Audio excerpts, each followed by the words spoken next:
Rails, jails, and trolleys. Now, I had remembered the protests in Toronto about this, and they were throughout the streets, the honking, the signs, but I never really dove into what it was about. And I thought this was an absolutely brilliant way to dive into the nuances, get all the sides of the issue, and why it's not just a segregated thing, that it is a global issue. And if we don't help others fight for their democracy, then we can see the loss of that and the erosion of that throughout the world. Um, Great variety of voices and insights from political sides, different roles in the field. It was very informative and parsing through, and I feel like I now have a good understanding and could share and talk about it, and I want to learn more. The right to self-determination is so ingrained in all of this, and I think that this crafted doc to combat disinformation and to rally the support to prevent this from happening throughout the globe. So, great vehicle for that. Wales, Jails and Trolleys. This is a powerful documentary about an important issue that is happening right now in India, but also in many other parts of the world. The Punjabi, the Punjabi farmers. I think it is that kind of issue that happens everywhere, and people have stories that need to be heard, stories that need to be told, and that's the important matter. And that's what matters in this documentary, that finally someone is telling these stories. I really loved the overall idea, the overall concept. Also the detailed explanation of what was happening, what is still happening between the Punjabi farmers, and why they're protesting, and why they need new reforms and more help from the government. The usage of B-roll videos and photos mixed with the interviews is very well executed. This is approved. This is something you need, when you're trying to create an engaging documentary, and I think this documentary is very engaging and also very educative. I had the chance to hear this story, and I hope that this documentary will be watched by many other people, because it is well done, is well told, and it talks about a very important subject. And at the same time, the documentary itself is very well shot and very well edited as well. So overall, the documentary has been done properly. Congratulations. Rails, Jails and Trolleys. Fantastic documentary, so comprehensive. It tells the whole story. They don't leave details out. Excellent footage and interviews to bring further understanding. The farmers' crisis went on for a year.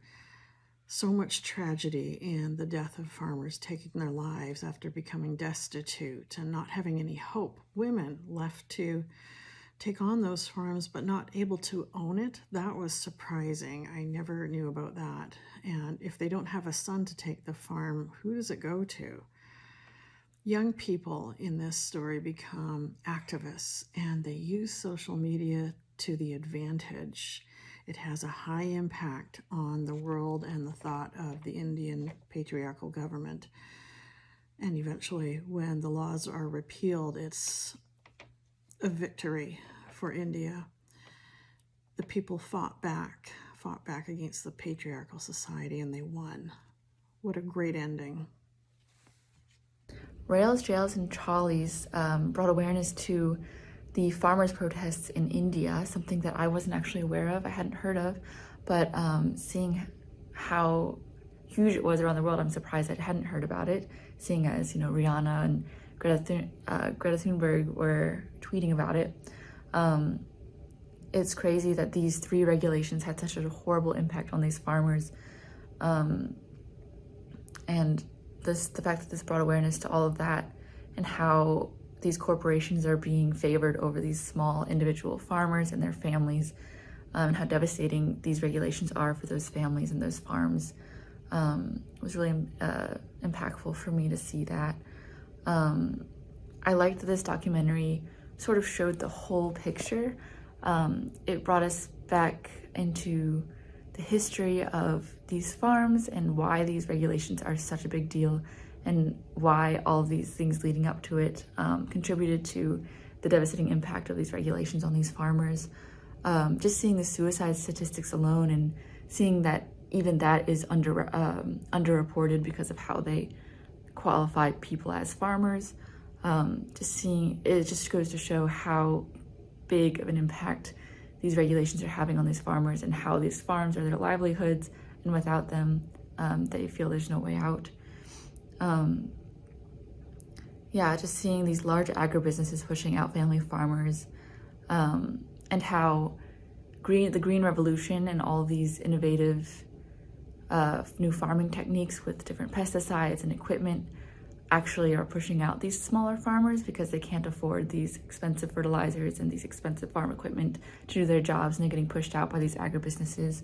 Was something I hadn't thought of. Like, I always thought of the Green Revolution as being something positive, but in a way it was actually negative for, the smaller farm communities.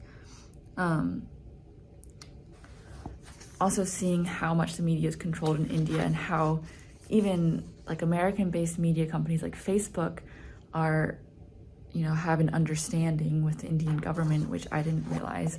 And that's a little disturbing, actually, the way that our media and what we see can be controlled like that. I thought it was really cool that they included the women and their contribution to these farming movements, because a lot of times all you see is the men protesting and the male farmers, but you don't realize that behind every male farmer is, the women in the family, and how they're supporting the men as the men are out protesting, and the women are on the farm keeping it running. And the fact that that's not acknowledged enough was important to bring awareness to. I also appreciated that we saw the end result of the protests in this documentary. A lot of times it doesn't turn out well, but after a year of protests, seeing that these regulations were taken back was awesome to see that, their protests actually made a huge difference, because a lot of times you don't see these regulations being pulled back, and the smaller farmers winning out over the bigger corporations. So that was really awesome to see, that you really can have an impact by protesting peacefully. I remember hearing about this when it began trending on social media, and thought these farmers were heroes for standing up for their rights to own farms, to be treated fairly, to be able to grow their crops, just farm in general, and the fact that it got an international appeal. This documentary was multifaceted. It had what was most needed, the background of farming in India, the history of the conflicts with it. Something many documentaries probably wouldn't have thought to do, just focusing on what's happening right now.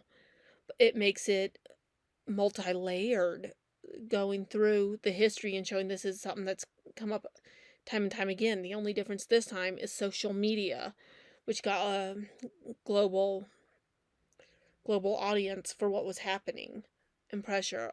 This documentary shows government corruption and what it can do when people protest and it's not what the government wants to hear.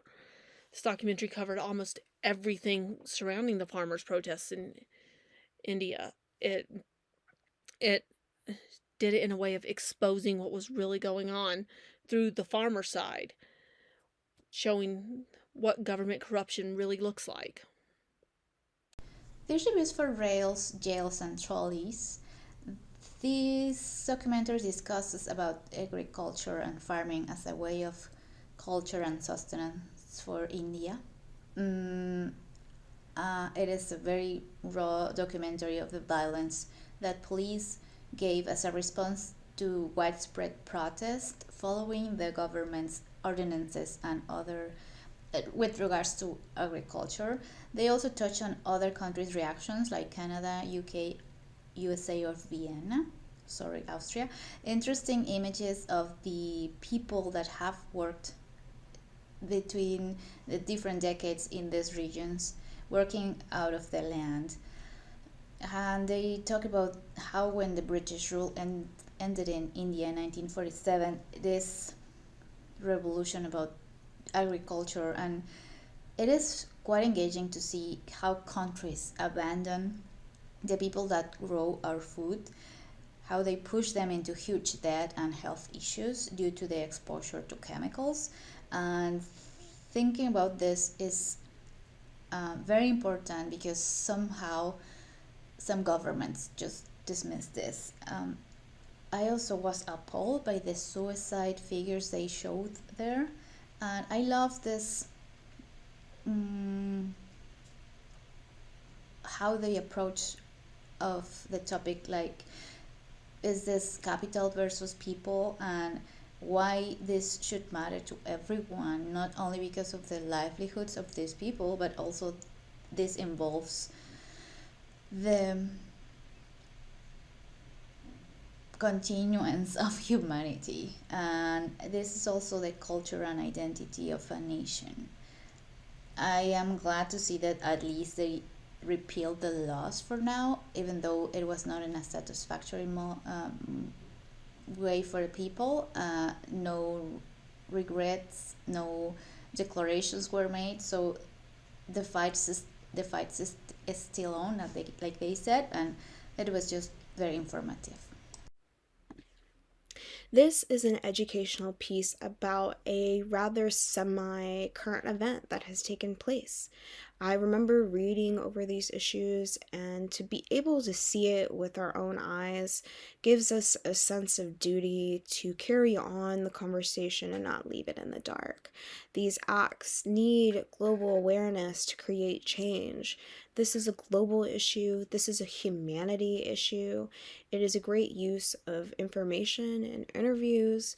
We hear a lot of news from entertainment news or social media a lot of the time, and this gives us a community and a variety of resources and reliable connections to speak on this and where to go with this disinformation. The younger generation taking it into their own hands to share the stories of their people on a global standpoint.